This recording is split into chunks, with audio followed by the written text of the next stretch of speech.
You're listening to an Airwave Media Podcast. This episode is brought to you by Carvana. They'll drive you happy. Carvana has purchased over 1 million cars from happy customers by giving them an offer within minutes. And they can do the same for you. Carvana will give you a real offer for your car within minutes. Then they'll come to pick up your car and pay you on the spot. So to get a real offer on your vehicle in minutes, download the app or visit Carvana.com.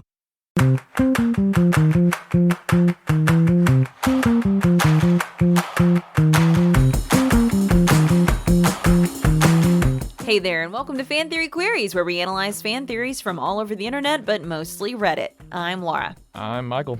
And I am Spencer, boy genius. Yes. Did y'all watch Dexters Lab? Yes. I loved Dexters Lab. But it went through that thing that some shows do where it has, towards the end of its run, a slight animation change, and with it, a weird shift in some of the voice actors' styles. And you can tell, and I didn't watch those. I stopped watching it when that happened. But this is just classic, was this early 2000s, late 90s, classic Cartoon Network. I was heavy. I was heavier with Powerpuff Girls. Yeah. Personally, I even had the Game Boy Color game of that. But I mean, they both came from the same producers. Yeah, for me, it was Dexter's Lab and Samurai Jack. Those were my two Cartoon Network shows. I love Dexter's Lab. I love the characters. Like, the parents are just such, especially the dad's such a moron. And Yeah, you know how many shows have been ripped off from Dexter's Laboratory? I mean, like Family Guy, you have a baby who's a genius. And a dad who's an idiot. Yeah. And then like, what's the Baby Geniuses? What's the show with Timmy Turner? Oh, Fairly Odd Parents? Yeah, that one. Their dads are very similar. Yeah. Anyway. But anyway, all that to say, I'm presenting a theory about Dexter's Lab. Dexter lets DeeDee wreck his lab. Why? Chaos engineering. And this is posted by Deleted. They got deleted from Reddit. I'm going to say that every time. All right, so here's the theory. That's your one contribution to the show, Michael. No, it's not your one contribution, but the fact that you're the one that has it in our head now of they got deleted because what they wrote was so bad. Yep. DeeDee, get out of my laboratory. Okay. I think my favorite episode is when he and Mandark fight using the presidents from Mount Rushmore. Yes. I'm thinking Lincoln. Anyway, okay. In Dexter's Lab, Dexter's older sister is always this ever-present force of chaos. Anytime she enters his lab, it's basically a guarantee that she'll break something somewhere, and sometimes ends up destroying the whole thing. She's been doing this literally since Dexter was an infant, but no matter what she does, Dexter's immense laboratory is always back by the next episode. No worse for wear. The reason why he's able to rebuild so quickly and always come back from these devastating DD events is because Dexter learned early on that chaos is a great teacher and there's very little more chaotic than his older sister. He discovered the principles of chaos engineering, and DeeDee is his chaos monkey. His way of learning to build durable systems by subjecting them to the ultimate torture test that is his sister, the idiot with unlimited ingenuity. An arms race emerges. Dexter builds things. DeeDee wrecks them. He finds ways to build them better, more durable, and able to be more easily replaced, only for DeeDee to break them again and start the cycle anew. In fact, there's an episode where he even gets fed up with her and actually fires her and ejects her from his lab, only to go back when all replacements end up being disappointing. This is really what I think supports the theory, because it implies that he could kick her out and keep her out at literally any time, but he doesn't. In the episode where Mandark is introduced, Dexter goes to his rival's lab and is completely awed by the quality of science. So much so that he even shuts down his own lab, basically in shame, but then gets the idea to sick DeeDee on Mandark. In typical fashion, she ends up completely obliterating his lab. In the same episode, he's presented as Dexter's superior, but after that, they've always portrayed as more or less on even terms. Which leads me to believe that DeeDee's destruction was a setback he was never really able to recover from. Dexter does get mad when she destroys stuff, understandably so, but I don't think he's putting up a front or anything. He's not pretending. He does get legitimately angry when she blows something up or ruins an experiment, and often kicks her out of the lab for it, but it's always temporary. DeeDee meddles and breaks stuff and constantly makes him mad, but Dexter keeps her around because she teaches him to be a better engineer. So real quick, I'll just say there was an extra comment that was way long from commenter. I think her name was like, "Hey, it's Stacy's mom," and she was actually explaining the episode where Mandark was introduced. Actually, Mandark and Dexter fight each other in mechs, and Dexter loses. And the like wager or whatever, the condition of the fight was that Dexter had to shut down his lab, and Mandark was like in love with DeeDee. Yeah, I at remember that that. point, had a huge crush on her, and so he got DeeDee. Okay, yeah. And then DeeDee went in there and wrecked everything. And it was because they were fighting because they were both pulling a lot of power from the city power plant. Yep. And so one of their labs needed to shut down so the other one could work at full capacity. But I remember that. Yeah. Now that you bring it up. Okay, so this is interesting. It's not any kind of like mind-blowing thing, you know, it's not like a what kind of thing. Yeah. And honestly, it doesn't really take a whole lot to there are no really large leaps of logic to actually believe this. So it's really more just of an interesting discussion of, is this something that Dexter's character would do? Or is this wrong? Or is it just written this way because it's a cartoon and there has to be a recurring episode every week? And so that's the only way to do that. Yeah. So, who wants to say anything about this before we move on anymore? I will. I'll just say I think it is a very interesting thing. And I think I remember I would have thoughts about this when I was a kid watching the show of like, if he's a boy genius, why can't he keep his sister out of there? Right. Yeah. Right. You would think that would be one of the first things that he comes up with as exactly. an idea, you know, some sort of invention. All the he could make so many different traps and booby traps and security to keep it safe. You know, he's able to keep everybody else out for the most part. Yeah. Yeah, doesn't he? His parents don't even know about it, they don't. In fact, I remember one episode where his dad is so mad. He's like, Dexter, I can't believe you never told me about your lab. And Dexter's like, oh no. And it's a Labrador Retriever. Oh, yeah, the dog. I forgot about that. He was always episode. so happy looking, too. This is a very, I feel like this is in the same vein as our discussion on Pinky and the Brain. And if Brain lets Pinky stay around just because he wants, or what was it? Or Pinky fakes being dumb. Yeah. So that Brain will continue to fail or whatever. So it's a little bit of the same kind of thing of this is something that happens just because we need an episodic story that we have to have a foil. Otherwise, if they succeed with what they're trying to do, the show's over. So you can easily make a case that, okay, this is just writing because there has to be a show. Otherwise, there's not a show. Right. But that's no fun, right? So why not have a creative explanation for it? And in this case, it's that he is using this chaos engineering. Now, this person doesn't really, I feel like, come out and say directly that this is an intentional strategy enacted by Dexter. Like he has this moment of recognition of, okay, this is what's happening. I'm going to employ chaos engineering and just going to go ahead and let this happen. You're right, especially the second paragraph of OP's statement of Dexter does get mad when she destroys stuff, understandably so, but I don't think he's putting up a front or anything. He's not pretending. He does get legitimately angry. Yeah. Like, so it does sound like you're not saying that he wants her to come in and do it and is like, now come in, DeeDee, and test my things. You know, like he's...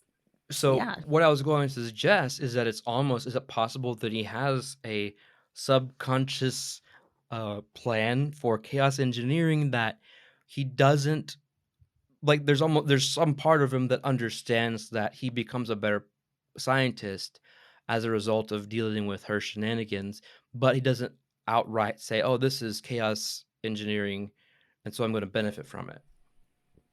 You know, do you get what I'm saying? No. So it's more of a side effect rather than an intentional plan. Kind of. Like, you know, this starts ever since he was born or whatever, no matter what she does. It's always back by the next episode, no worse for wear. I wonder if it's just an ingrained pattern, repetition for him, and that the reason why he doesn't get to a breaking point, which he does at one point, and it's like they said, he keeps her out, But he subconsciously realizes that after he puts something back or learns from something, he's better for it, and just kind of continues the cycle rather than, like I said, having a sit down. Oh, I understand what chaos engineering is. If I let DeeDee do this, I'm employing this principle of chaos engineering, so I'm going to let it do that. There's a difference between employing these principles and just kind of adopting what ends up being chaos engineering. It's reacting instead of being proactive and causing it to happen. Right. Like we can label something for what it is in hindsight while not realizing at the time that is what we're doing. Mm-hmm. Yeah, it's like a workout for his brain because he's constantly having to rebuild stuff and think things through in a slightly different way, and it kind of sparks his creativity. Yeah. So, yeah. Well, let's move on to some comments, unless y'all have anything else. No. All right, so we'll start with Bravo November. I wonder if that's any reference to Johnny Bravo. Or not foreshadowing anymore. Sort of. Oh no, yeah. We're in a time call loop. back. We're recording this. Anyway. We're recording out of order. Bravo November says, I like it. I always assumed that Dexter's Lab was just ridiculously huge and so stupidly massive that even if DeeDee caused widespread chaos and destruction, it was merely a fraction of Dexter's overall work. However, it's a fun idea that Dexter is also so smart that he can easily bounce back from DeeDee's setbacks and actually incorporates it into his work. You see, there are always like montages or little sequences of him building something, and you just see hammers going all over the place and clouds of dust. So yeah. And he's got robots and stuff to help him. So, and then we have Deleted, which I assume is the original OP, responding to that comment, saying, another thing is that Dexter actually tends to just stop caring about his equipment or experiments the second he deems them complete, and they just apparently lay around taking up space. Like half the things DeeDee blows up are things Dexter probably can't even remember what they're for. That's an interesting point. Yeah. I could see that. Maybe it's almost like you could speak more to this, Spencer. What if maybe Dexter has an ADHD component there of like, once the thing is done. Oh, yeah. Ready to move on to something else and become so focused on that, we forgot about what that thing was. Absolutely. Hyperfixation. I mean, it's the same kind of principle of, a hobby you get obsessed with and then you're done with, you're ready to move on. It brings you no satisfaction, no dopamine anymore. Or even, when I buy a Lego set, for example, I get so excited. I'm building it. I love it. I love the process of putting it together. But I've never been a person to play with what I build. I love the building process and the final result. But once that's done, okay. And even as a kid, when I never built things from scratch. I always followed the instructions. And then once they were done, they're done, and I'm on to something else. He's done with it. So that's a good point, Laura. Another person sweatened ananas. I know. It took me a long time to type that because I was trying to make sure I spelled it right. They said, I thought he did it for the insurance. So we have kind of a Family Matters situation going on with Steve Urkel. Okay. Then we have sadly returned RS. DeeDee is her name. D is a letter of the alphabet. In the Greek alphabet, it is correlated with delta. In mathematics, delta is the letter of change. The uppercase form is most often used as quantitative, finite change, like in sums or summations of series. The lowercase form of delta is the shorthand for derivatives in calculus, which are another kind of continuous change. DeeDee is the chaotic agent of change. That's amazing. Nuts. I mean, that is amazing that person dug all of that out of her name being DeeDee. Which is funny. Like, I could see that being an intentional thing by like the creators. Creator, just for fun. Like, probably knowing that no one would ever get it. I do that sometimes. Not that genius, but put things in there that I know people don't understand, and then and then finally, the final comment is from What Are Thuhods. Their comment is omelette du fromage. I love that. Oh, wasn't one of the creators' name like Jindy Tartakovsky? Yeah, that's the creator of both Dexter's Laboratory and Samurai Jack. And Powerpuff Girls. Yep, and he also did the very first Clone Wars animated series before it became computer animated. Wow. Interesting. Yeah. One of my favorite, I mean, I remember that episode, but my favorite, because there's like a sequence of him doing stuff, is when he's like, I don't know, musical or an opera. Omelette du fromage. I just remember the girls swooning over him out on the playground. Oh, Yep. Omelette du fromage. Say it again. Oh, cool. All right, so we've got some good comments. Oh, cool. We've had some good comments. We've had some good discussions. So it sounds like we're probably about ready to rate this theory. We need to take a quick break, but before we do, I need to ask you guys something. Okay. Do you own any Fan Theory Queries merchandise? No. That's what I thought. How can we expect anyone to buy our shirts, mugs, bags, hats, and other accessories if we don't believe in our own product? Wouldn't that be counterproductive? I mean, the point of our merch is to make a profit to help fund the show's operational costs. If we spend money on our merch, then we'll need even more sales from listeners to cover those additional costs. I have a red Fan Theory Queries phone case. And how much did that cost? It was on sale for $15. What's the average profit we make on our merch? About $2. So now we need to sell at least 8 items to recoup those costs. How many items total have we sold to date, not counting your phone case? 3. Ouch. Hey, listeners, here's an idea. During the break, head to shop.fantheoryqueries.com and peruse our large selection of merchandise. If you use promo code BADMATH, all one word, you can get 15% off your order for a limited time. Thanks, and we'll be right back.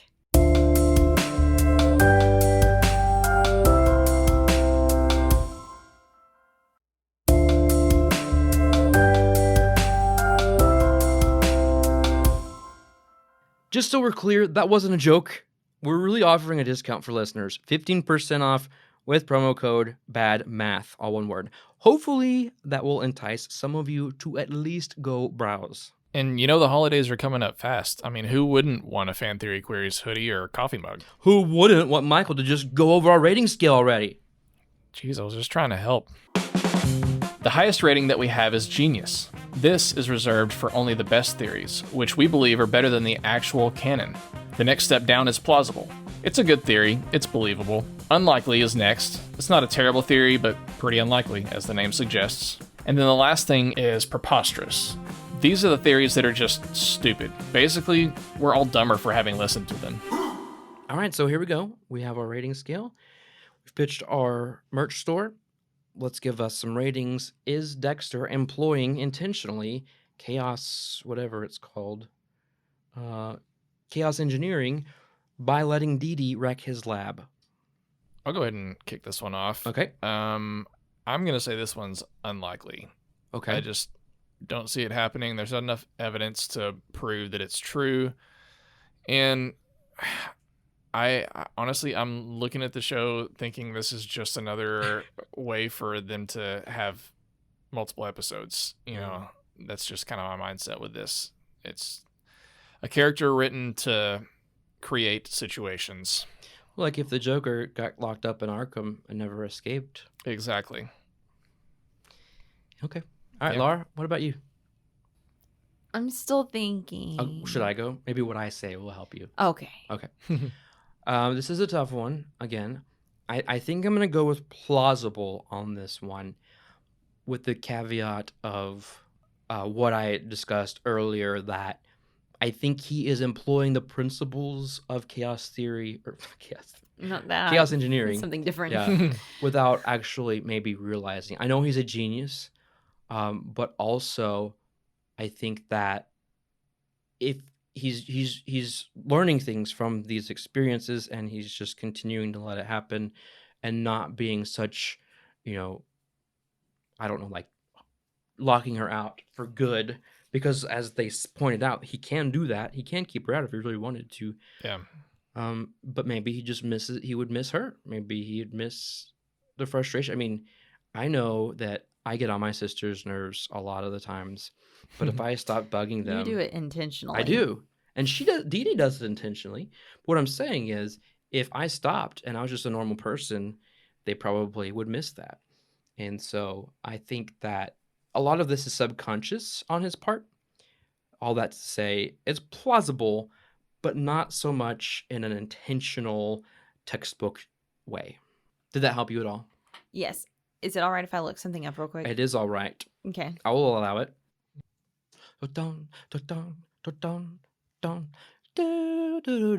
Okay, I'm ready. I'm ready. Okay. I will also go with a plausible. I will say it's because he is a boy Mhm. genius. What I was looking up is that he's 8 years old. Yeah. That's kind of an average house age in our household as far Yeah. as children go. And our kids are really smart, Mhm. but they also are kids Right. and forget about a lot of stuff. And we have a Mhm. puppy right now. Mhm. And our puppy loves to chew stuff up. And as smart as my kids are, and as much as they love their toys and, I mean, even books, they leave them laying out. And that dog chews them up. 100% at the time. Yep, just had to pay a great big library fine because the library book got chewed up. And that's why I'm going to say this is plausible. It's almost like our little puppy, Ace, is DeeDee. They love Ace. The girls love Ace. Yeah. They think he's so cute, but they never remember to put their stuff up. And then he tears up their stuff and they get super upset about it. But then they only have themselves to blame because they didn't put their stuff up. Mm-hmm. But then they also go, he's just a puppy. And then they get over it. And I kind of feel like Dexter could almost be the same way with that of he loves his sister, but he's a little kid. So he always forgets about, and maybe he does have ADHD and he's hyperfixated on the experiment he's doing right then. He forgets about, I need to put up these security measures to keep DeeDee out. Yeah. That wouldn't really be chaos engineering, would it? No, it wouldn't. I guess not. So what are you saying? Are you So saying I then- shouldn't do that? Then your rating would probably be unlikely because this theory particularly is saying chaos engineering is the reason Oh, okay. All right, then you're right. that I will he's say letting unlikely. her do it. I'll say unlikely then. I think it's totally not intentional that she's getting in. It's just the fact that he's an 8-year-old boy. Mhm. And I didn't look up how old she is, but that's what's going on here of he isn't thinking about it and she's getting in there and being a kid and Gotcha. breaking stuff. That's Yeah. what they do. That's what kids do. Get a lot of experience with that. Yeah. Awesome. Well, this was fun to bring up. I love this show, and it was great to have a Dexter's Lab theory. I think we've got at least one more that we can cover at some point. So, with all of that said, I believe that it's time to bring this episode to a close. But before we do, I have a hidden movie reference What? to share with y'all. No. I know how much Okay. you guys love these whenever Yeah. something is a reference to something. Stop looking at it. Don't cheat. Black Panther 2 is coming out soon. So it's probably why this detail recently leaked about Black Panther 1. Reddit user Manta Ray 1 pointed out, at the start of Black Panther, you can see young Killmonger playing basketball. This is a reference to the fact that he would grow up to be Michael Jordan. And Basketball Be Jones. Michael. Yeah. You gonna sing it? No. Oh, good. Basketball Jones. You just did. You're a liar. That's all I know about the song. Oh my gosh. But anyway, yeah, that was fun. Yeah, that was an awesome one, Mhm. Spencer. Michael Yeah. Jordan. Okay, cool. Well, this has been Fan Theory Queries, and I'm Laura. I'm Michael. And I'm Spencer. Boo! Did I scare you? Our next episode begins our Freaky Friday series where we celebrate the spooky season by covering fan theories about horror movies and Halloween-y themed topics like murder and cannibalism. Subscribe to Fan Theory Queries so you don't miss out on our discussion of whether or not Pennywise and Mary Poppins are members of the same species. Makes sense to me.